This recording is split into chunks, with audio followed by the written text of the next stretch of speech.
Il y a un moment précis, pas un processus progressif, pas un effacement lent, un moment mesurable, physiologique, qui se produit dans le cerveau d'un oiseau en temps réel, quand quelque chose bascule.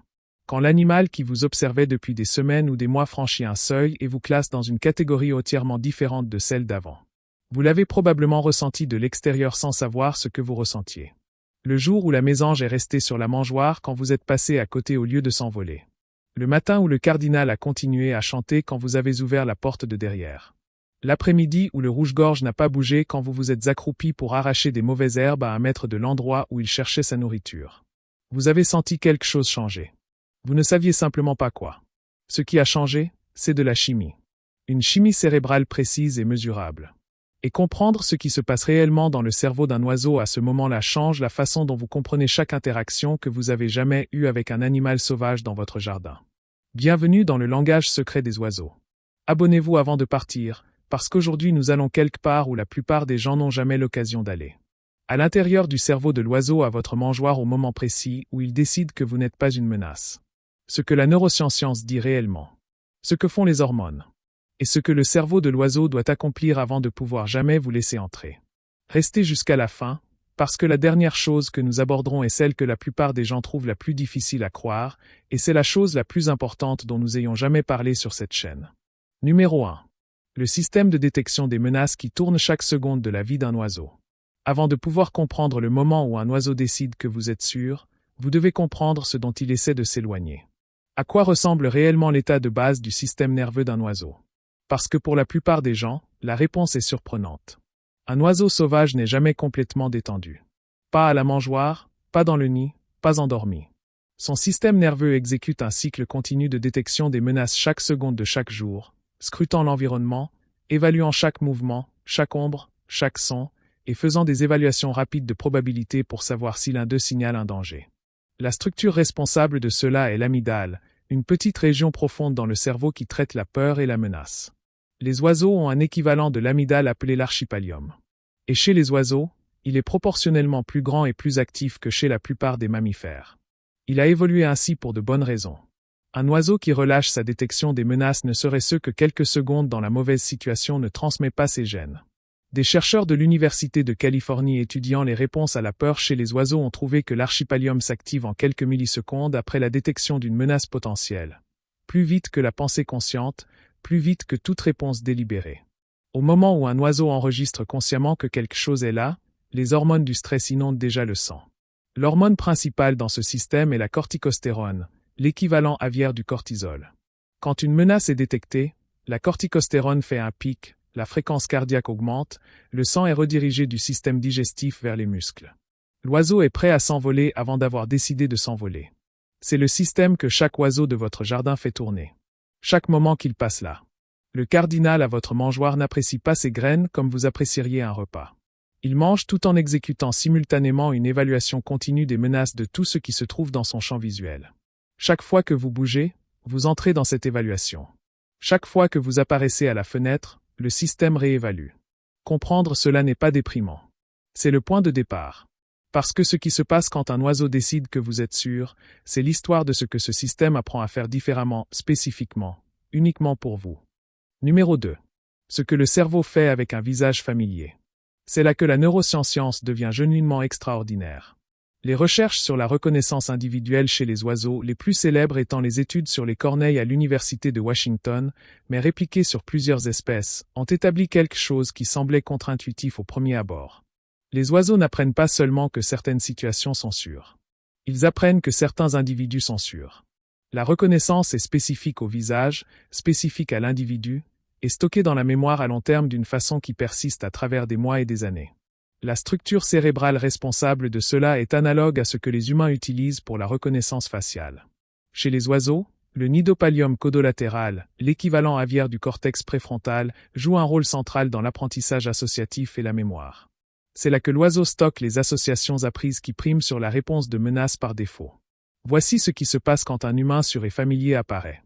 L'archipallium commence son activation de menace parce que c'est toujours la première réponse, mais presque simultanément, le système de mémoire envoie un signal de suppression.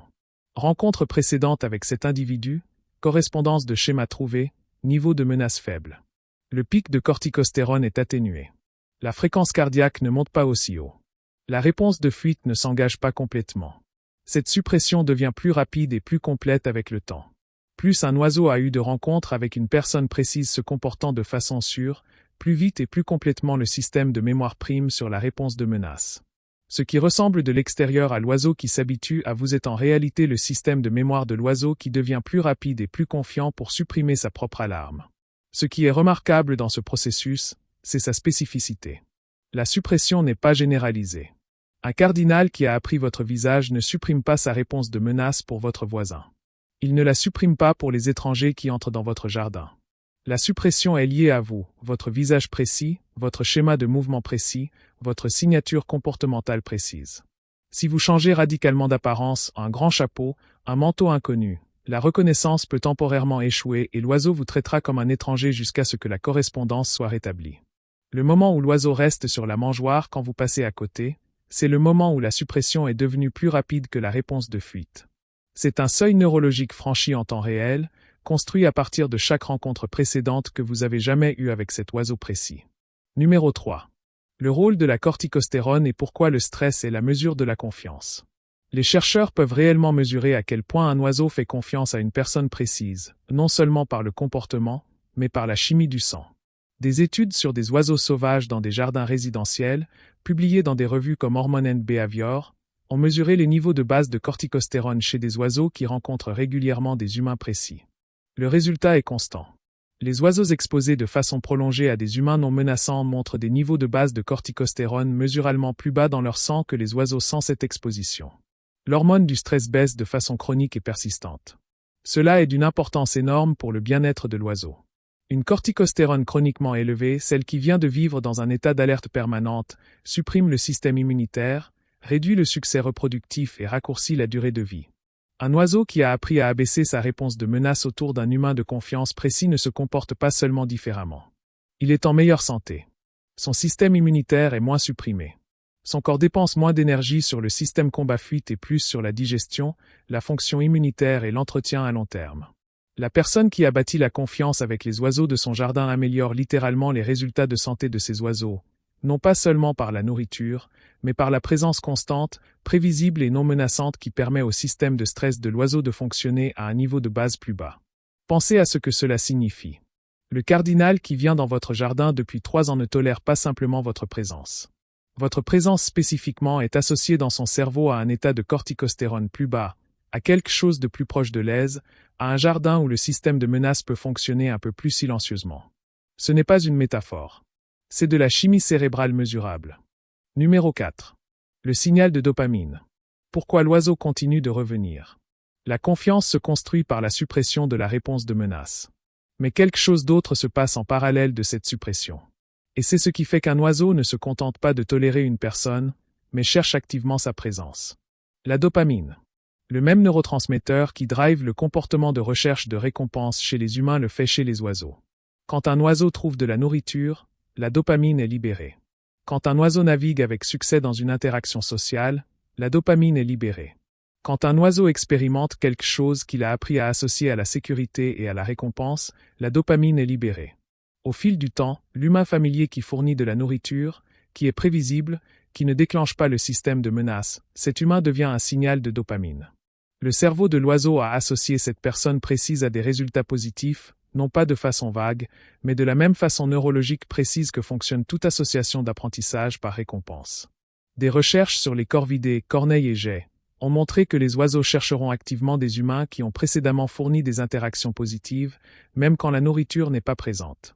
Le comportement de recherche est conduit par le système dopaminergique, par le mécanisme de prédiction de récompense du cerveau qui anticipe un résultat positif. C'est pourquoi un oiseau qui vous fait confiance choisira la branche la plus proche de vous parmi toutes les branches disponibles. Pourquoi il revient à la mangeoire pendant que vous êtes encore debout à côté? Pourquoi une mésange qui a appris votre visage viendra vers vous quand vous apparaissez, plutôt que de s'éloigner? Ce n'est pas de l'affection au sens humain. C'est quelque chose de plus précis et à certains égards de plus remarquable, le système de récompense d'un animal sauvage, façonné par des millions d'années d'évolution, qui intègre un humain précis dans sa carte des endroits où les bonnes choses arrivent. Numéro 5. Le moment lui-même. Ce qui se passe réellement quand le seuil est franchi. Alors, quel est le moment exact? Qu'est-ce qui change entre le jour où l'oiseau s'envole et le jour où il reste? La réponse est un ratio. Le ratio entre le signal de suppression de la menace venant de la mémoire et le signal d'activation de la menace venant de l'archipalium. Pendant la majeure partie de la relation d'un oiseau avec un humain donné, l'activation est plus rapide et plus forte que la suppression. L'oiseau s'envole parce que l'alarme arrive en premier.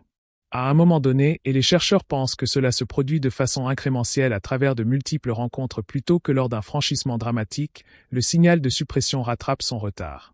Il devient suffisamment rapide et suffisamment fort pour que le seuil de fuite de l'oiseau ne soit pas atteint avant que le système de mémoire ait déjà évalué la situation et réduit le niveau de menace. Ce jour-là, l'oiseau reste.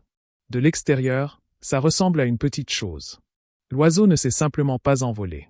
De l'intérieur, c'est l'aboutissement d'un processus neurologique qui s'est construit à travers chaque rencontre que vous avez jamais eue. Chaque matin où vous avez apparu à la fenêtre. Chaque fois que vous avez rempli la mangeoire. Chaque fois que vous vous êtes déplacé lentement sans vous précipiter, sans attraper, sans effrayer. Chacune de ces rencontres a déposé un signal de suppression légèrement plus fort, jusqu'au jour où le signal était suffisamment fort. L'oiseau n'a pas décidé de vous faire confiance dans ce moment. Il a décidé de vous faire confiance dans chaque moment qui l'a précédé. Ce jour-là, c'était juste quand le calcul a finalement abouti. Vous avez fait partie d'un processus neurologique que vous ne saviez pas être en train de se produire. Chaque matin où vous êtes sorti, chaque mouvement lent à travers le jardin, chaque apparition constante, prévisible et non menaçante à la mangeoire, tout cela était enregistré et traité dans les cerveaux des oiseaux autour de vous, construisant des signaux de suppression, abaissant les niveaux de base de corticostérone, devenant un signal de dopamine dans la carte de récompense d'un animal sauvage. L'oiseau qui reste quand vous approchez ne fait pas quelque chose de simple. Il fait quelque chose qui a exigé que son cerveau construise un modèle individuel précis de vous, votre visage, vos mouvements, vos schémas, et le stocke dans sa mémoire à long terme et le rappelle plus vite que son propre système d'alarme chaque fois que vous apparaissez. Ce n'est pas une petite chose. C'est l'une des formes de confiance les plus précises et les plus délibérées qui existent dans le règne animal. Et elle a été construite une rencontre à la fois, dans votre jardin. Dites-moi dans les commentaires le moment dont vous vous souvenez le plus clairement. La première fois qu'un oiseau est resté alors qu'il aurait autrefois fui.